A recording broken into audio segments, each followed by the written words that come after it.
Good afternoon. I'm Louis Black. I'm one of the founders and directors of South by Southwest.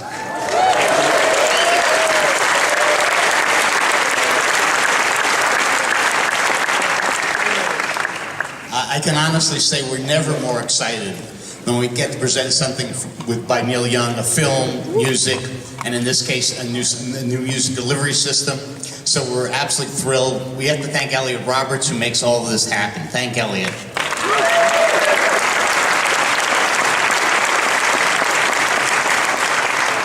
And this is Mike Snyder. Afternoon, welcome to South by Southwest. I'm Mike Snyder, I'm a technology reporter at USA Today. I'm as excited to be here as you all are because I'm a big fan of music and I'm a big fan of high quality music. And I'm here to introduce a man who really needs no introduction to us, so I'm going to get the hell out of the way, all right? Neil Young's coming up.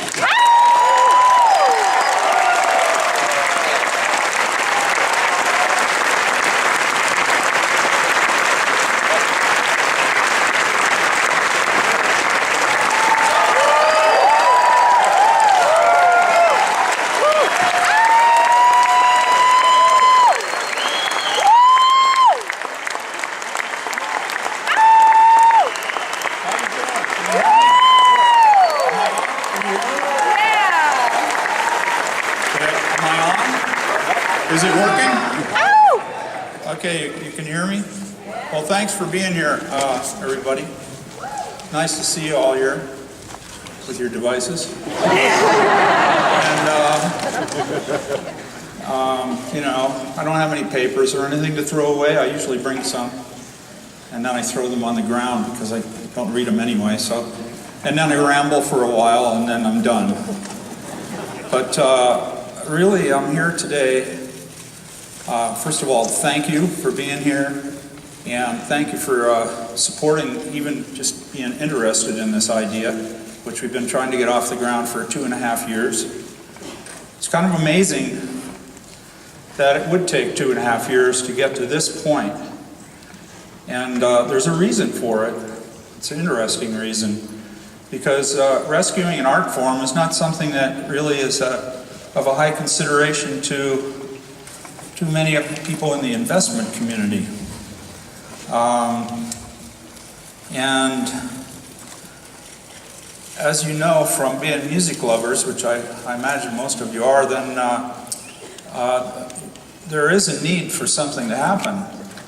And we've been listening to, since like 1982 or something, when we started making CDs for y'all to listen to. You know, that started, and then somewhere when the .com thing came along, we started using the MP3s, and I thought the CDs were a little rocky when they came out, because I thought I couldn't hear the echo like I could on the old records and on the analog tapes, and you know, but I'm a musician, I figured, well, I'll just put more echo on.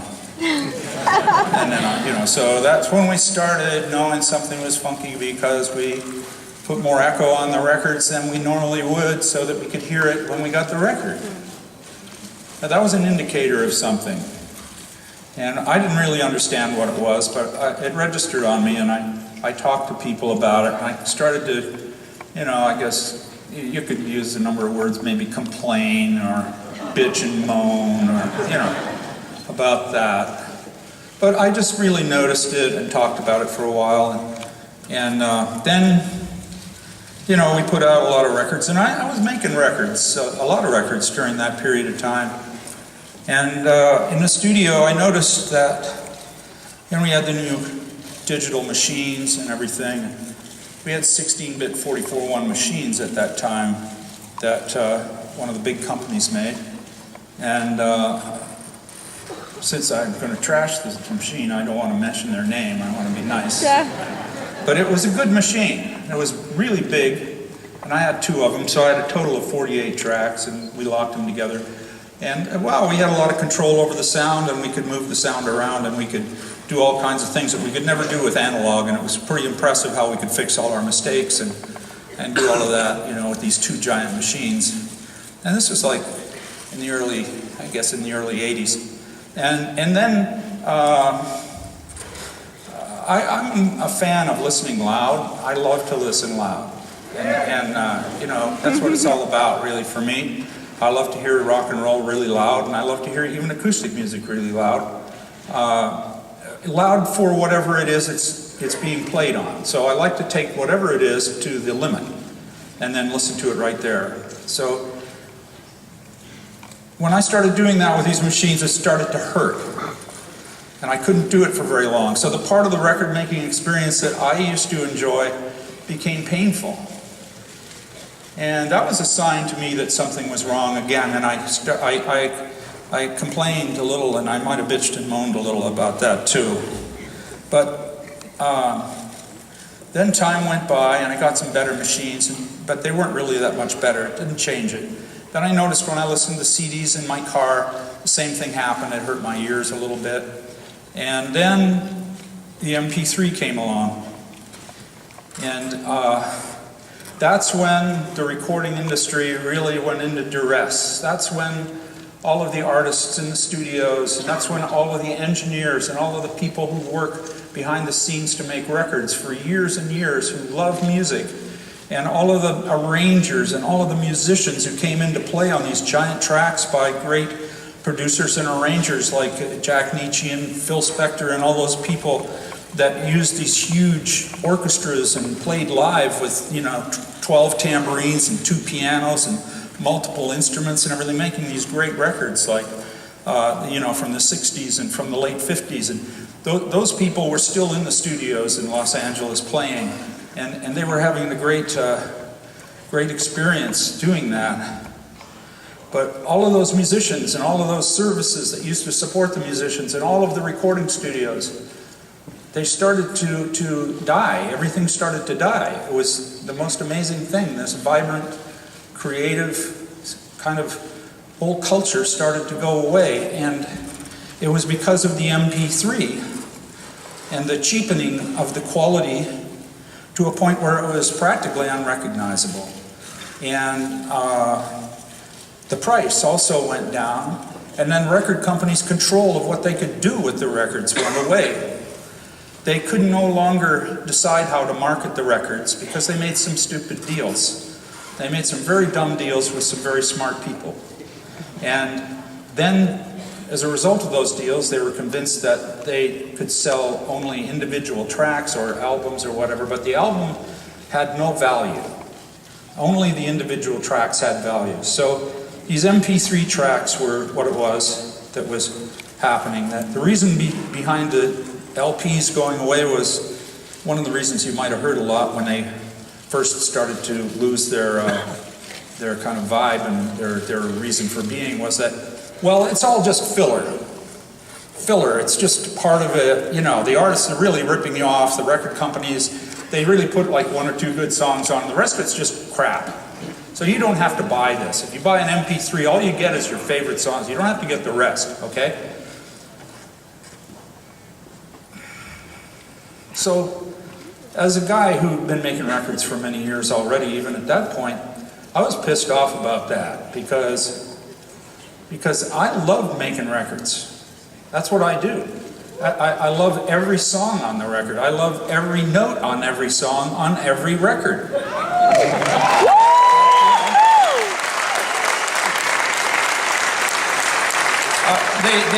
They meant something to me. They're a family of songs that were telling a story of how I was feeling. And they weren't just filler. So, and I'm not the only one who feels this way. I'm not the only one who had these feelings. Now, maybe there were some people who did do what they were accused of doing there, but I didn't know them. I had never met those people who said, well, we're going to do 8 pieces of crap and 2 great records. Yeah, I mean, if they were doing it, they weren't loud about it. Like, they were very cool about it, so it didn't seem obvious to me. So there we were. Then the guys, you know, the Gold Star, where Jack Nietzsche used to write those great charts, and Phil Spector, you know, for whatever good or bad has happened to him and what he's done in the world, was a genius. And he was making unbelievable records. Sometimes art is, on a different plane from everything else. So here's a genius guy making great records. They're based on echo. The Gold Star echo chamber was a meat locker.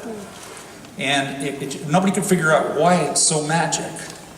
And why when you turned it on, your records were great. Now I went in there with Buffalo Springfield in 1966 and we made our first record. And we had producers that didn't know what they were doing. They were making their first record too, so it was kind of a disaster. But I do remember hearing the echo going, my God, it's magic.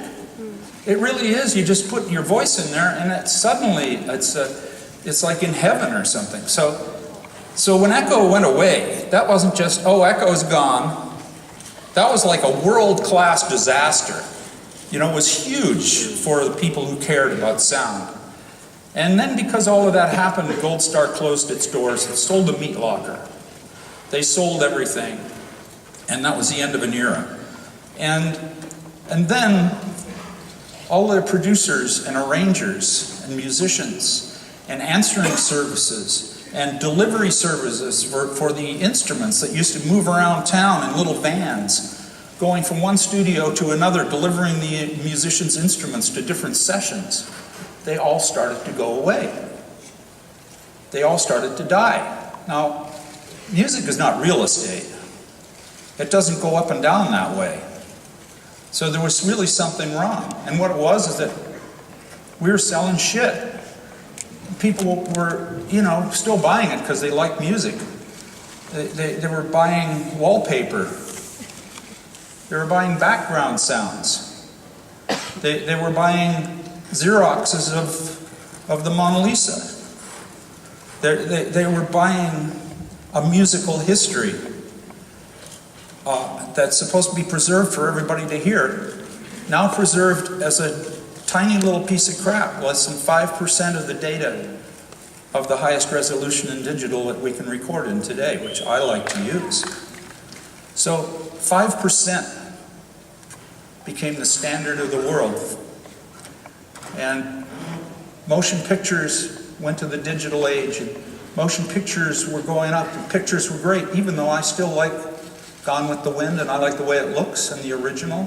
I like the Kodachrome and all that, all that Technicolor, whatever that was. I loved the way it looked. But I could see this digital, stuff was great. Star Wars and all this stuff happening. It was beautiful. And so those art forms, they went up. A lot of things happened. They got better. Everything, cameras, got easier to use. Everything went up. Everything went up. And music went down. Music went to the bottom, and all these people lost their jobs. That's the true disaster of this. Is all of these friends that I had, and all these people that I never met, who I loved anyway, because they were engineers, producers, maintenance men, all the people who supported our industry, all lost their jobs. It's not a bad thing that people make records at home. That's cool. But there is another way to make records, and so that went away. So that was collateral damage of the MP3. Now, I started thinking about that after 10 more years of doing this, not being able to listen to my records. We'd make records and we put them out. And I go, well, I heard it.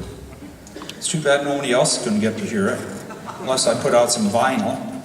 And then they can hear it. We made vinyl and kept doing that. And vinyl became popular, kind of a little niche. And then, wow, vinyl's popular. It's starting to get popular. So then, in desperation, record companies started making vinyl based on digital 44.1 files or something, CD masters on vinyl, because vinyl they thought was like a collectible. It wasn't because of the sound they were putting it out. They were putting it out because it sold. So they put it out, and vinyl was kind of a sham.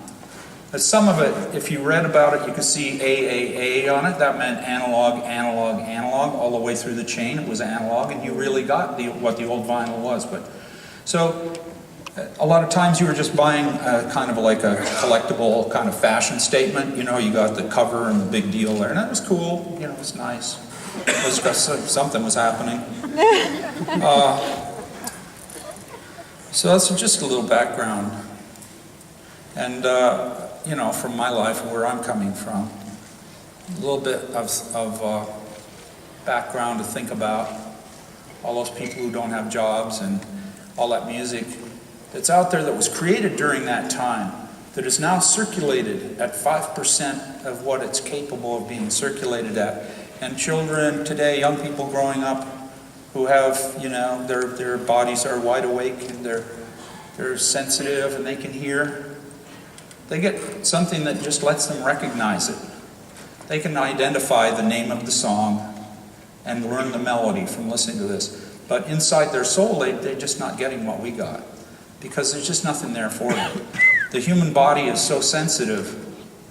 It's a beautiful thing. I mean, you know, whatever you believe about where things come from, the human body is unbelievable. It's so sensitive. And, you know, when you give it something, it loves it. You give it good food, it grows, it's nourished. And when you give it good input, it loves it. And when it sees great art, it feels good. And we all are like that. So with our music, we were deprived, and we started getting very little, a minuscule 1/20th of what we were capable of getting, what we used to listen to. So then 1 or 2 listenings, you'd heard it. Your body was not getting anything new after that. You've already figured it out. That's it. Okay, I recognize it. And music even changed a little bit, got cool. Instead of being as soulful, which it still is, and I love a lot of artists today, I'm not putting them down, I'm just saying music adapted. It became beat heavy, and it became right for what the media was that was selling it. It became smart, it became clever, tricky, a lot of impressive things. And the soul was still there. But for people like me, it was like, whoa, you know, I don't want to do that because I'll just be some old guy doing that. I'd rather do what I do. I'd rather do whatever I feel like doing, actually. So, if I want to do that, I will.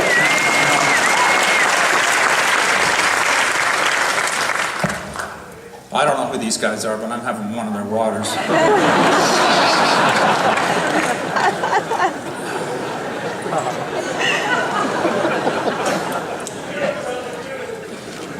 We all have to drink. So here we are. I started thinking might be a good idea to try to do something about it. And I know it existed. And I've seen the formats, the CDs, the MP3s, vinyl, cassettes, 8-tracks, DVD-A, an early attempt at something. It was ruined by somebody who decided 5 speakers in a living room was going to be fine with the missus. Some fool who thought that was cool. Oh, it's furniture, dear. No, that didn't work. It had a shot, but it didn't make it. So that was one that had a shot that didn't make it. Somebody tried something. That was nice. That was good. So you know, here we are. And you're all listening to a lot of MP3s probably. They're very convenient.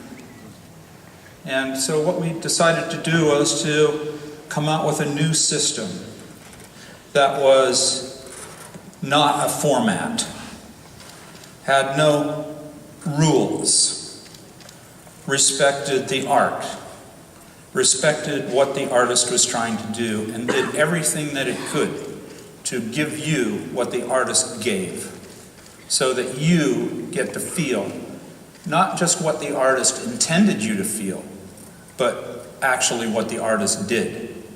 And that is what Pono is.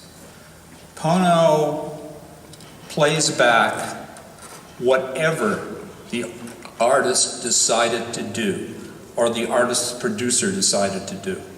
All of the formats, 44.1, 48, 88.2, 96, 176, 192, all of them are all played back on Pono, just like the artist made them. The artist makes the decision. Before, the artist would decide to put something on a certain resolution level, and then it'd have to come out on a CD. It'd get dummied down to a CD. That's what happened no matter what the artist did. So artists started going, well, why the hell should I do that? It's going to go down anyway. But still, some artists continued to record at the higher resolutions, thinking that someday maybe something would be okay. Someday they would have a chance for people to hear them. And so we started doing that. I moved up to 192, and I've heard about 384. I've never heard it. Some scientists say 192 is ridiculous. You can't hear it. It has too much information. It's going too fast. People can't hear it. And some producers say you can't hear it. It's a waste of time, so we record at 96.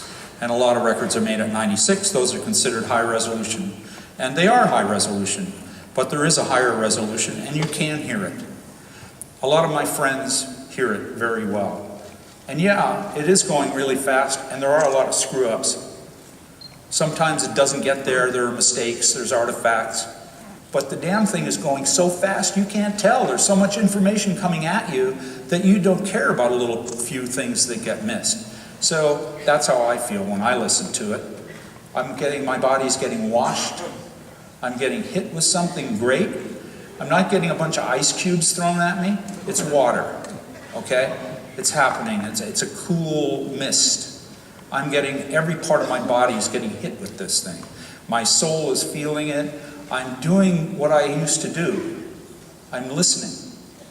I'm feeling, and I'm experiencing. I'm living the music. So that's why I record at 192. And that's why I transferred everything I did in analog to 192. So that I could have 192 and bring it to you eventually.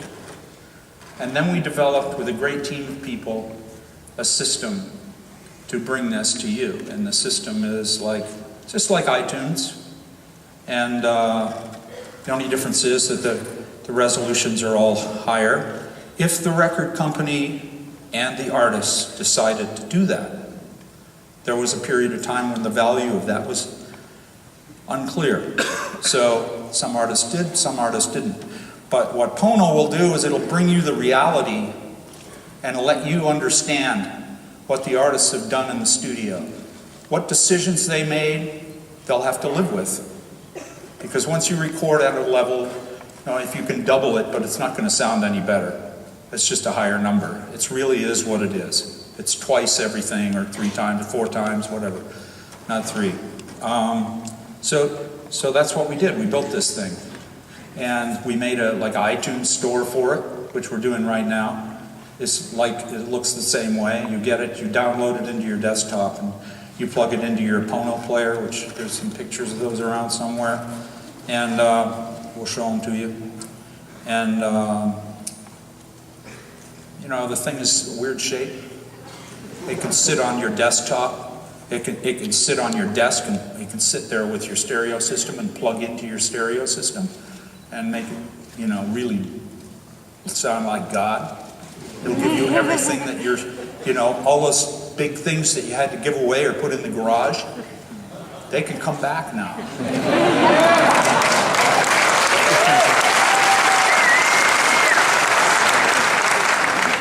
All those stereo stores that had to close because there's no reason for big speakers anymore, because people listen out of little things that look like lozenges. Because those are the new sound, how cool they can be. You can put it right on your kitchen table next to the toaster. And it sounds exactly like an MP3. And now you can go, and maybe those stores will start to open up again. Maybe companies like Macintosh and other great companies that make great audio will be able to build big speakers and do their thing again when this comes out, if it's a success. Now, if it's a success or if it isn't a success, music wins because it's available. There's a choice. It's freedom of choice. This is America. This is freedom of choice. I'm running for president.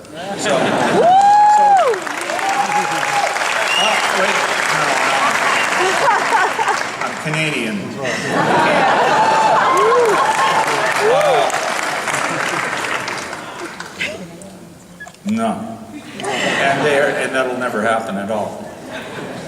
And that was a joke. It's one of my few jokes I'm going to tell. So that's it. It's there. It's Pono. We made it, and it's on Kickstarter right now.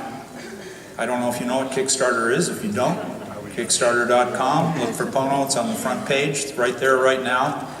If you want to buy into it, if you want to become part of this revolution and try to save and rescue an art form for the future so that the art of the past can be captured in something that you can play for your children tomorrow, so that everything that's done today in the studios by budding young artists everywhere that are so great and so talented, and geniuses walking around on the streets of Austin right now can go into the studio and create something and take it to the limit.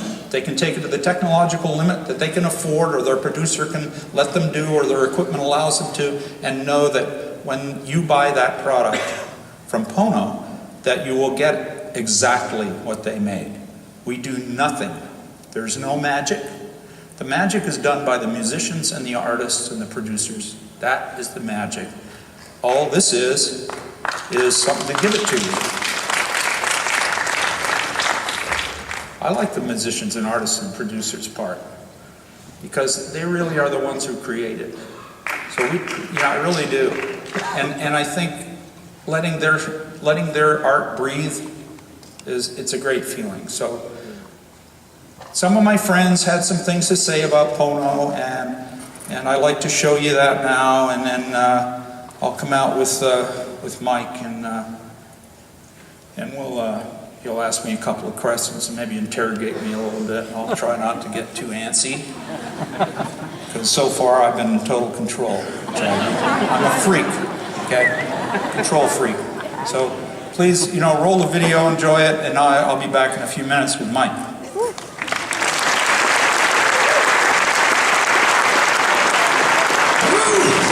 Transformation. What happened in there?